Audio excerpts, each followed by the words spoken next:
Now I'm being joined by some of those youth we referred to in the first segment, two of the cream of that. In the Lagos studios here, I'm joined by Timi Olagunju. Timi, of course, is a youth mobilizer. He is one of those who is very passionate about the subject we were discussing last in the segment, constitutional amendment, and what role people could play in that. And then joining us from Accra in Ghana, Zoom is Indy Kato. Indy is a gender and, of course, a rights activist. Indy, nice to see you once again. Welcome to the program. Thank you for having me. Well, they say ladies first, so let me start with you straight away in Accra. As we have it right now, the youth, according to the minister who just left, constitute about 65. If you take it from those who are 25 and below, you're talking about 65% of the population. Largely, they're either silent, I presume, or absent from the discussions about the future of the country. They confine themselves to social media. Can you hear me? Yes, please go on.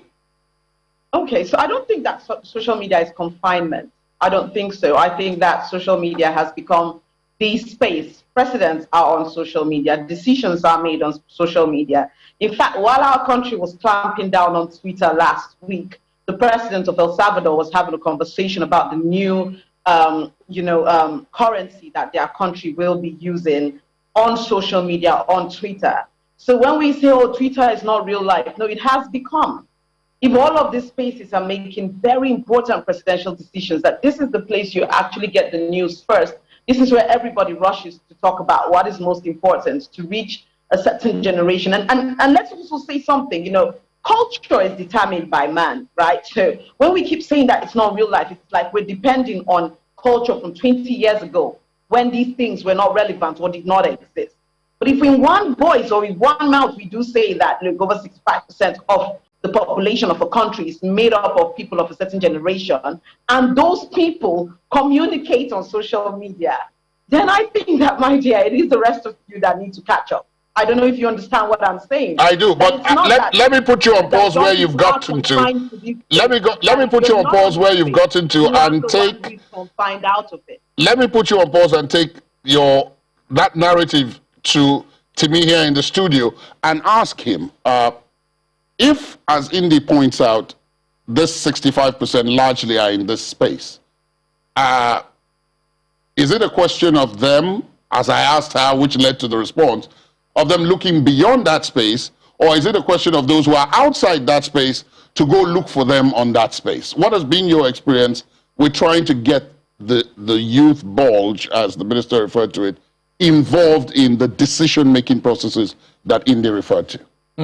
Well, when you talk about the decision-making process, you must look at it in two folds.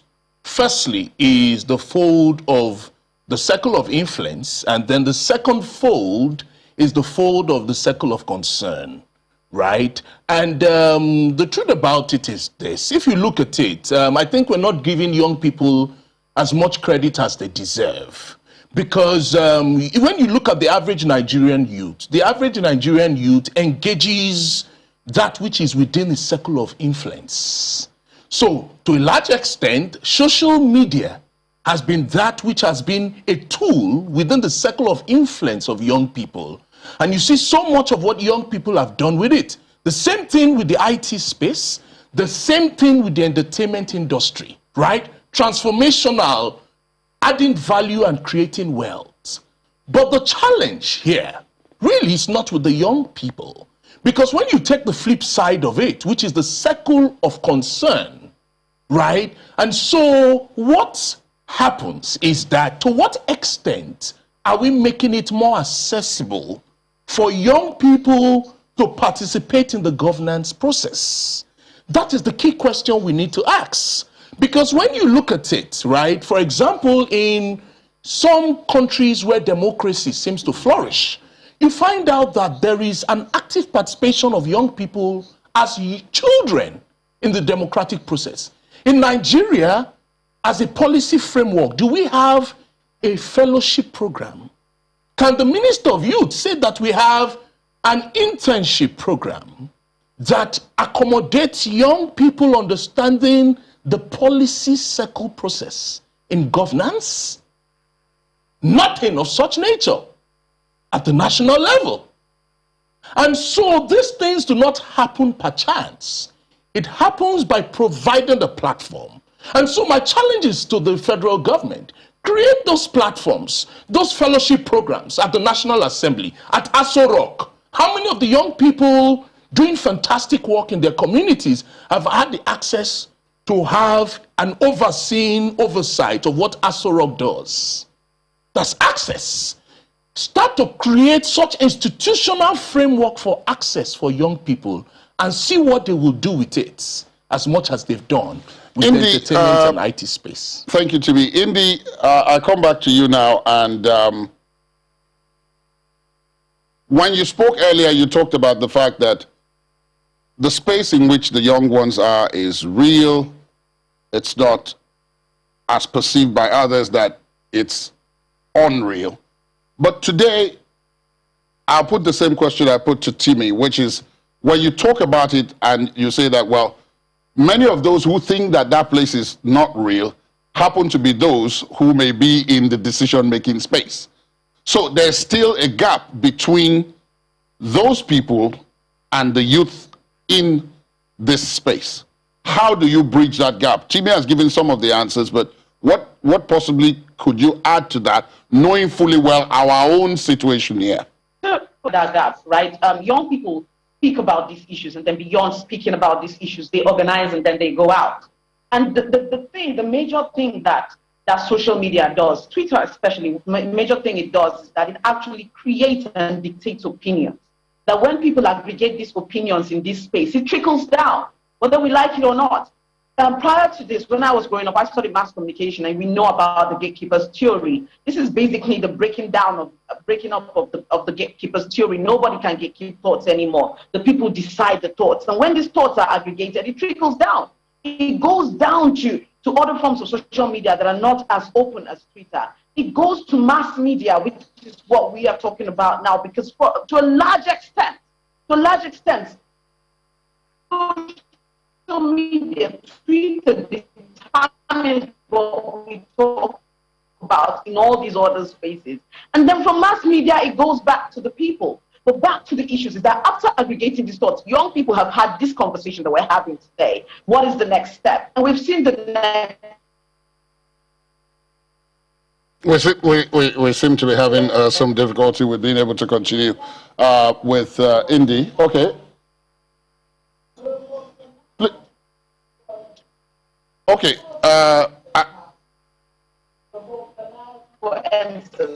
Organized will not. Okay. Can you hear me now, please? Yes. Please go on, Indy.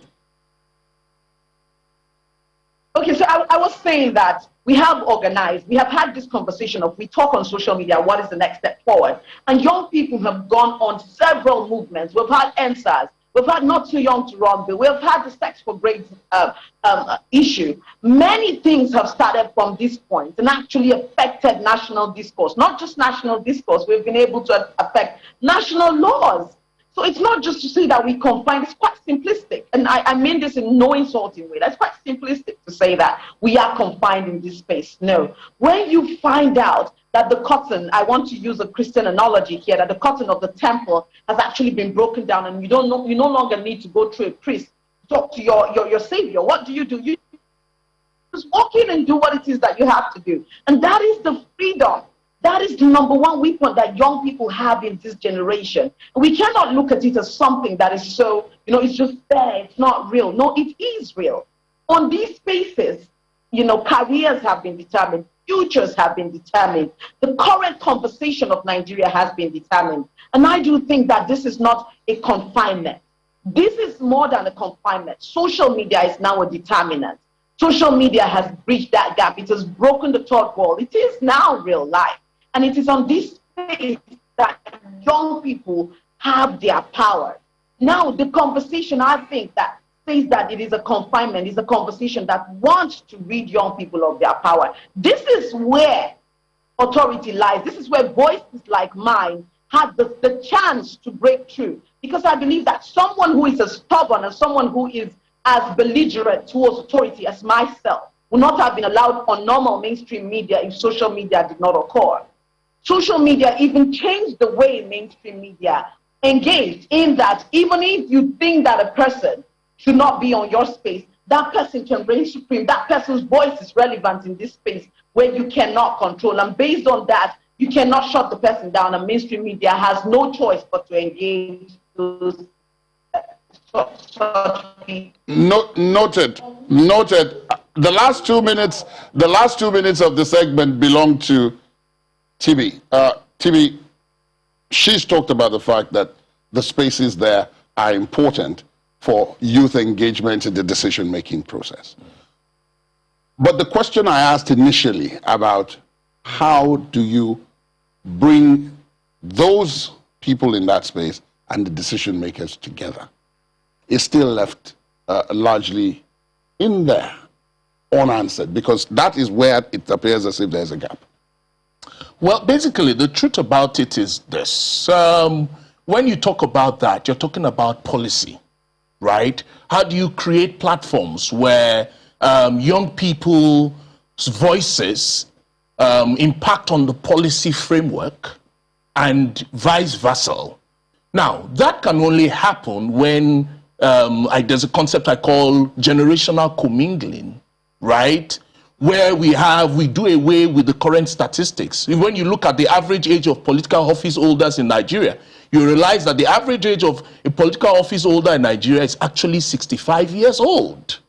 And so in a population where, like the minister stated, that 75% of the population are young people, how do you have that kind of situation? You have it because there's a systemic disenfranchisement of young people. The minister talked about political participation.